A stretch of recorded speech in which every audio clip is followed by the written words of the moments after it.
అందరికీ నమస్కారం. మీ డాక్టర్ వీరం మురళీధర్ రెడ్డి, న్యాచురోపతి ఫిజిషియన్.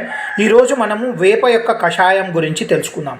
ఈ వేప అనేది మనకు ఆయుర్వేద గ్రంథాలలో ఋషి మునులు మన సనాతన హిందూ సాంప్రదాయాల్లో సనాతన ధర్మంలో ఎంతో ప్రాముఖ్యత కలిగినటువంటి ఈ వేప చెట్టు, వేప ఆకు, వేప పూత, వేప పండ్లు చాలా మనకు ఆరోగ్యానికి ఉపయోగపడతాయి.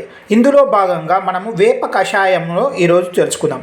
ఈ వేప ఆకు యొక్క కషాయము మలబద్ధక నివారణకి మరియు మన చక్కెర వ్యాధి నివారణకు మరియు అదేవిధంగా దీంట్లో ఉన్నటువంటి కొన్ని రకాలైనటువంటి ఈ యొక్క జీవ రసాయనాల వలన ఈ యొక్క ఎంతో ఉపయోగకారిగా ఉండడం వలన వేప డయాబెటీస్గా, వేప ఆకు నమలడం వల్ల పళ్ళు చిగుర్లు పోవడం, చిగుర్ల సమస్యలు, దంత సమస్యలు నశించుకోవడం, అదేవిధంగా కొన్ని రకాలైనటువంటి ఫంగస్ గుడక యాంటీ ఫంగల్ ఏజెంట్గా ఈ యొక్క వేపాకు ఎంతో మన చరిత్రలో నిలిచిపోయింది. కాబట్టి మనము వీలైనప్పుడల్లా మన గ్రామీణ ప్రాంతాల్లో లేదా పట్టణ ప్రాంతాల్లో వేప చెట్లు విరివిరిగా లభిస్తాయి.